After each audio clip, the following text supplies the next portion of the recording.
Hey everybody, Kim Katrina here on the homestead. It is May 9th. You'll see some snow on the ground. Actually snowed yesterday on Mother's Day. Probably about an inch. Snowed in the morning, snowed kind of all day, and then snowed in the evening, but like you see, it's melted already.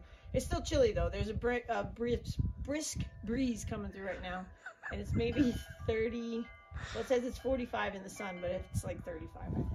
Alright, so anyway, we got our bunny pens together now, and we built the stands for them. So like I said, it was cheaper to buy the pens. As we see them now, they're a little flimsy, but the bases that we built are super sturdy. So Katrina, come on in here for a second. So there's access from the top, and in here there's like a little bed area. So we'll put, you know, hay or shavings or something in here. Hey. Then they have a little ramp they can go down, which is kind of cool. So we got an access from the top to get in there. Then we got access from the bottom to get in here. So there was no bottom on them. We had to actually staple this on too, so they can come down the ramp here, and then all their poo and stuff will fall out the bottom, and we'll be able to clean that from the bottom. This comes out too. There's a tray here in case they do anything here. Probably wind up having to remake cages, but yeah, like I said, these are not, oh my goodness, not super duper sturdy, but they're gonna work for what we need right now, because we have a male and a female right now, and they're getting to that age where we got to separate them pretty quickly. So it'll be male, female, and then a grow out pen when we start to get little critters. And once they're separated from their mom, they'll go in there to finish growing up. Yeah, exactly. So these are actually really sturdy. We built this as like a frame so that we can set them in and out of here, and that makes it much more sturdy. Give a little shout out to brother-in-law Mark Newton. Gave us this saw probably 20 years ago as a housewarming present when you guys came up for one of our big parties. So thank you very much, Mark. That's been used a lot here on this property already. I'm going to show you here.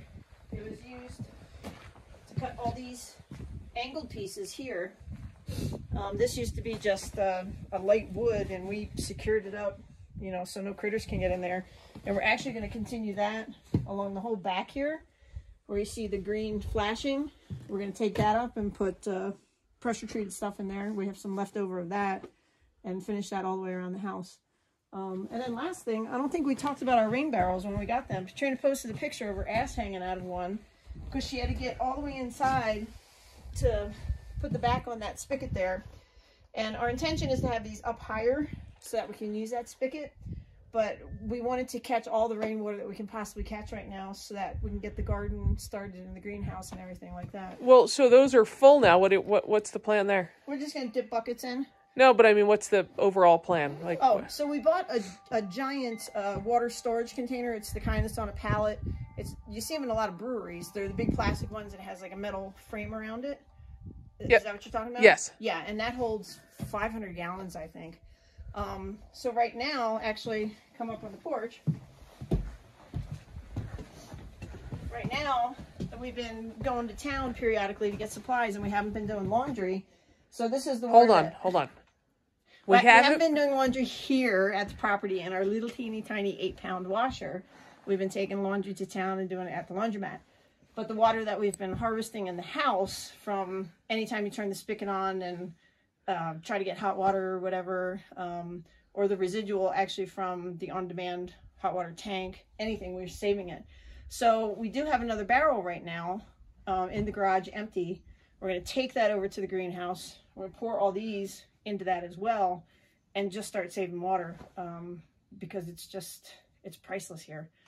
We're actually glad we got a little bit of snow, because Katrina and I just worked on the whole yard Saturday, maybe? Maybe. And we thatched it all out and we got some grass down. You'll see it's really spotty right now. But the soil in here is much different. You see how dark it is in here and how light it is over by the chickens. I think the prior homeowner did put some kind of topsoil in here. So we're going to give it a go and see if we can get it to see if we can get dirt for the bean. Yeah, or grass for the bean. We'll have grass for pinto bean, because it is coming in on the outside there. It's nice and green and lush right now. But in mid-June, when the cows get up here, it's going to be a competition between the regular beef cows, the elk, the moose, the mule deer, they're all going to be competing for any kind of green grass that there is.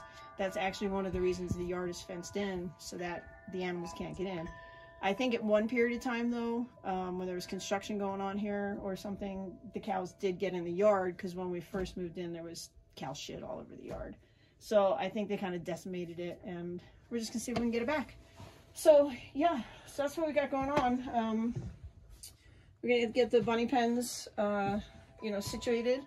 Now that we're done with that project, we are gonna head out to the bunny pen, which is fully enclosed right now and netted in, and we're gonna start leveling it out so that we can build the little lean-to in there that these hutches will go into. Because in the wintertime, they are gonna need to be closed up and secure and warm. So that's our next project. So no more chatting, gotta get back to work. All right, peace out. Bye from the homestead. So little side note here, Mr. Mark Newton, brother-in-law of ours, anytime you want to do any kind of projects, you want to tinker, you want to play with toys, tools, whatever, and come on out here and help hike us, to your heart's content. and hike till whenever. We'll take you everywhere you want to go. But yeah, you want to come out here and do some projects, please come. Hey, bring Maureen too. She'll have a blast. All right, take care everybody. Bye.